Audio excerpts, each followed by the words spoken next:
Well, it's great to speak with you. And I had to mention right off the top, of course, we got the Bayesian Canadian connection over here. So it's great to have somebody on the team joining. Yes. Obviously, Cambodian as well. Would you say you've connected more with your Bayesian side or your Cambodian side?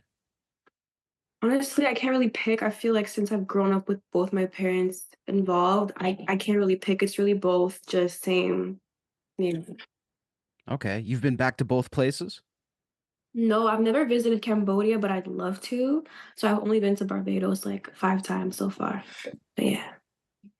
That's awesome. I always feel super inspired when I go out there, and I could imagine musically it must be super energizing as well. Is that something you feel like? Do you take a lot of inspiration from going on trips and going to different places? Oh yeah, 100%.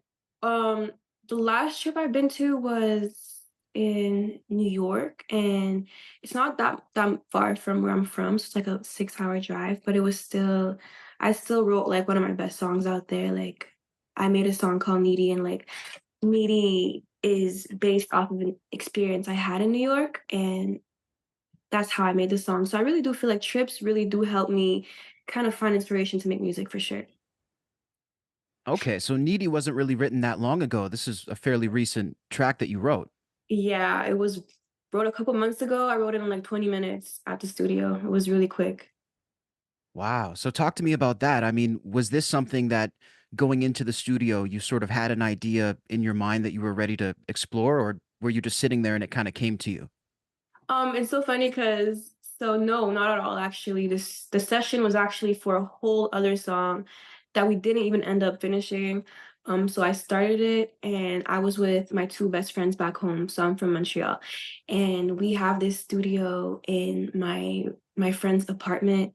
It's like really like, it's an old apartment, but like it works. So that's where I mostly record my stuff. I don't like go to no big studio, like I just record with my two best friends. So we were supposed to do like a whole other song. And I was talking to a guy at the time and he had texted me something like really hurtful. And I was really like sad. And I was like, guys, I can't finish this song. Like I'm not feeling happy. I was crying, and then my friends are like, "You might as well like make a song out of it. Like whatever you feel, just put it on paper, and whatever." And I was like, "You know what? Fine." So they started playing chords. My best friend Salma, who's also a producer and a guitarist, she started playing these amazing chords, the chords to Needy. And I don't know what happened. It is the first time that my mind, body, and soul just had a song already pre-made in my head, and I like wrote the lyrics so fast. And yeah, that's literally how I made Needy. It was done in like an hour, and it was like a one take kind of thing. So, and I was crying like the whole time I was recording. So that's how I made Needy.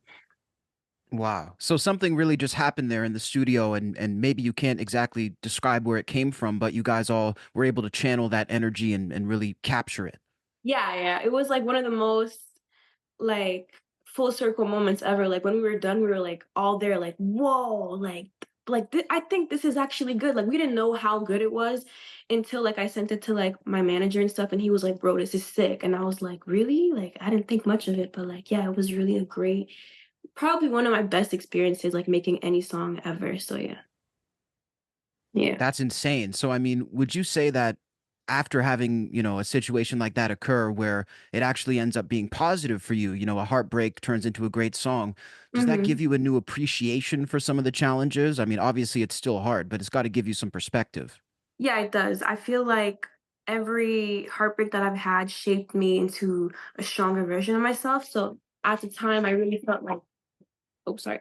At the time, I really felt like sad and depressed. But like once I overcame it, I really realized like, wow, like I needed that pain. I needed that certain hurt to really understand like what I want in my next relationships. And not only that, but always and also to understand how to love myself more and how to accept being by myself. So that's also a great thing that like I think it's a beautiful thing to like get your heart broken sometimes because it's very much needed for like character development. So yeah.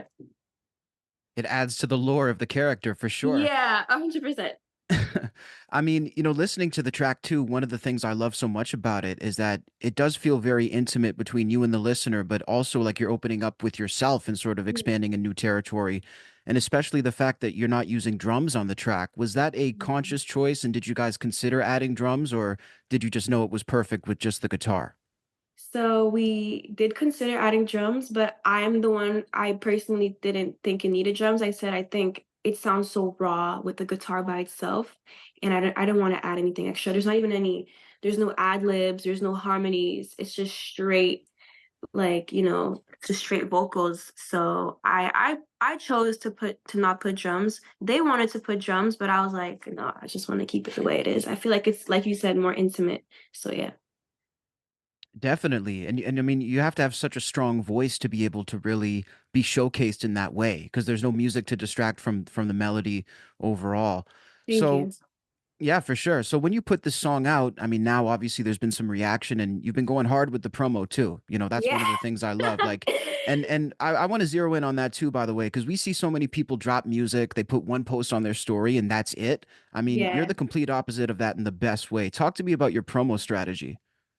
So promo strategy so right now I have Mind Games and Needy out. So honestly, I really don't think much of it. I have so much fun with content. Like what I do is that if I'm making content in a day, I'll bring like 5 outfits and then I'll just bank like 5 content videos like to spread out during my week or my month. So I just make a bunch of them. Like when I do film content, I make a bunch of them at the same time. So I have like a lot of them. But yeah, like it's more like it's like a fun thing for me. It's not like a hard thing to do. And I feel like it's needed, especially like these days, like social media is like a really big tool. So I feel like, yeah, people could post their songs on their story one time, but it's like, how is that really gonna help you, you know? So that's how I see it. And I'm just trying to make sure as much people see me as possible. So I try to spam as much posts as I can. So that's how I do it. But it doesn't feel like spam though in the best way. And that's what I find so cool about the approach. And it makes sense that you're saying it's very natural because it feels natural. Would Yeah. you say most of it is just you hanging out with your team and hanging out with your friends and you guys think, hey, maybe we could promote it this way? Actually, no. So most of the Okay. time it's more so me. My friends, like, they don't really my friends aren't really into like, like artistry music world. Like they don't really know what it takes to be an artist because they're not artists. But like when I need them for um like like videos or content, like they'll show up and they'll give me ideas. But like most of the time it's really coming from me. Like I have a lot of ideas as a person. And so yeah, most of it's for me. I could ask my team for ideas, but really most of the time it's really just me. So yeah. So your team is more so around you to support you and you have really the creative drive and the ideas. Yeah, that's what I love. Yeah. Interesting. So I mean, how exactly did you meet most of the people on your team? Would you say it was mostly friendships or did, once you started getting into the music scene, did you start making more working relationships? Yeah, so when I started getting to into the music scene, I started making more relationships.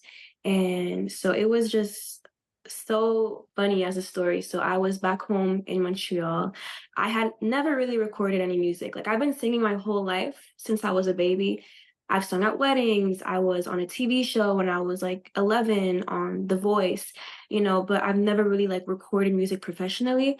So I had just turned 18 at the time. I'm 19 now. And I had 3 jobs at the time. And I made one song in studio. I promoted it online. I posted one video about it. It did pretty well. And from there, this artist called Breeze Kennedy, who's a really good friend of mine, he actually like replied to my video and he DM'd me. He was like, "Hey, like you're amazing. Like, do you have management? Like, what's your situation?"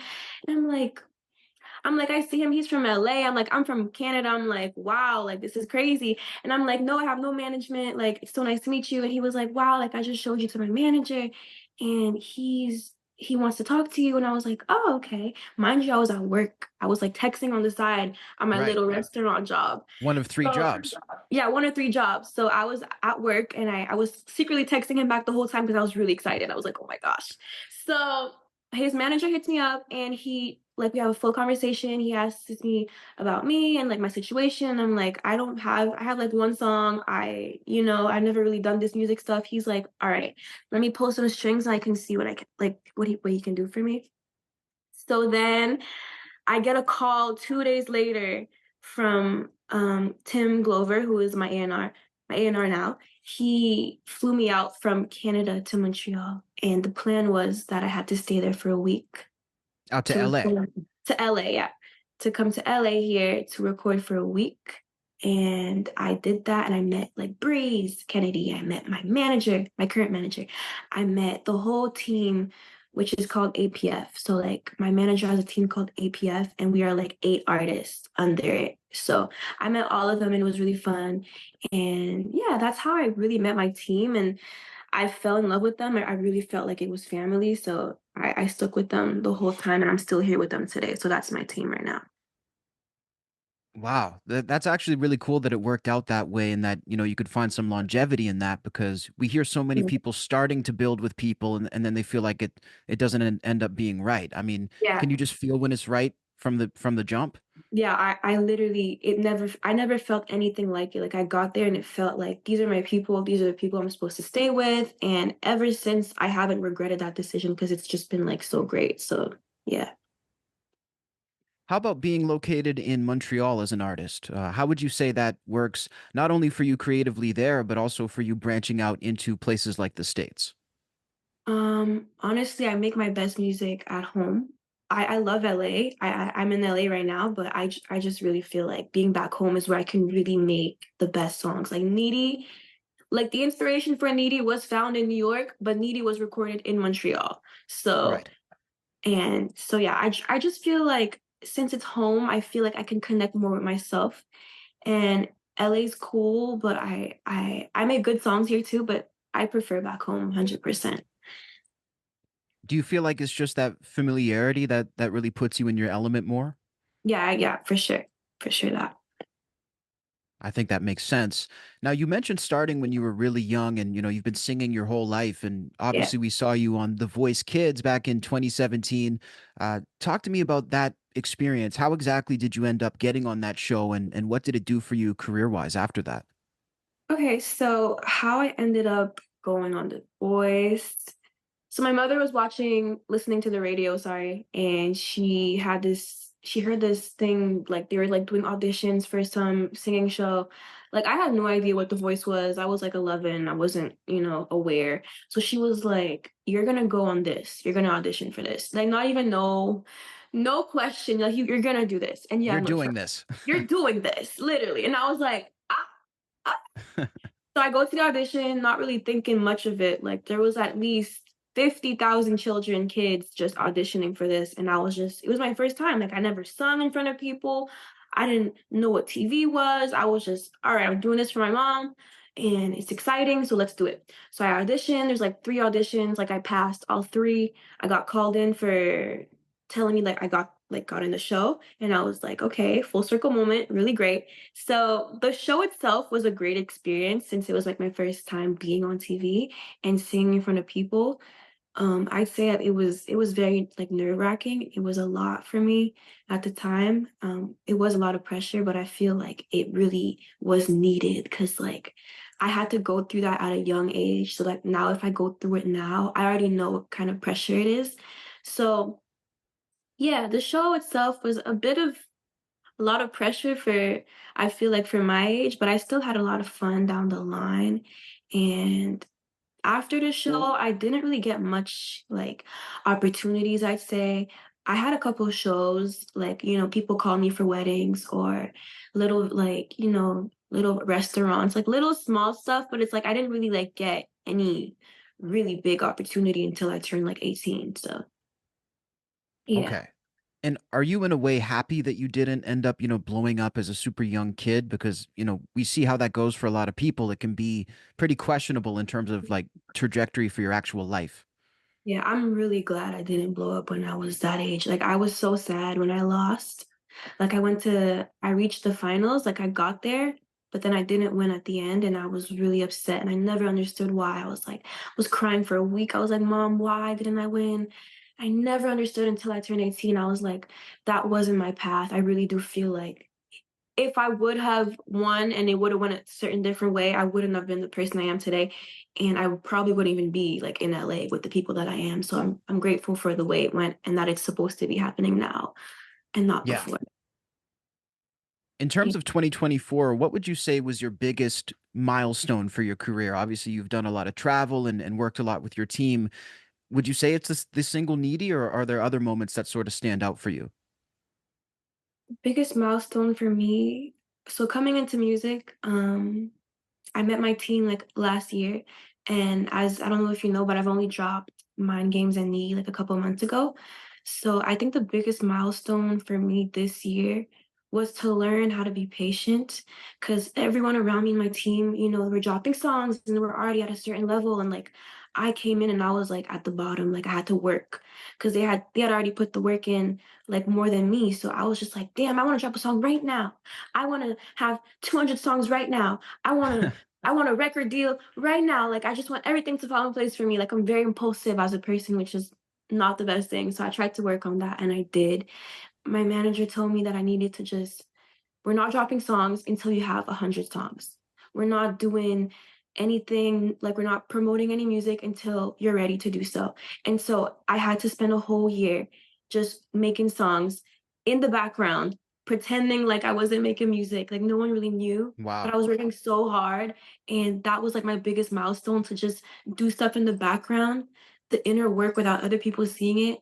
So that was, like, hard for me because I wanted to just drop music right away. Like, I made 2 songs. I was like, "Okay, these 2 songs are great. Let's drop them right now." He's like, "No, that's not how it works." So I was like, "Yeah, that's pretty much a big milestone that I had to, like, go through." That's super valuable though, because most artists, when they're left to their own devices, they put everything out right away, and then when we hear them at a fully formed sort of process like you are now, it's after we've heard the development, which I'm not sure if that's the way to go for a musical artist. Yeah, well, I feel like the way for me, that was a perfect way because if I compare the songs I made when I first got to LA, which was, like, a year ago, and the songs I'm making now, it's like next level. Like I've grown a lot, like vocally, even like learning music, like recording, like stacking my vocals and like I didn't know a lot of things that I know now prior. And I feel like my manager really he really knew that it was needed for me. So yeah. Yeah.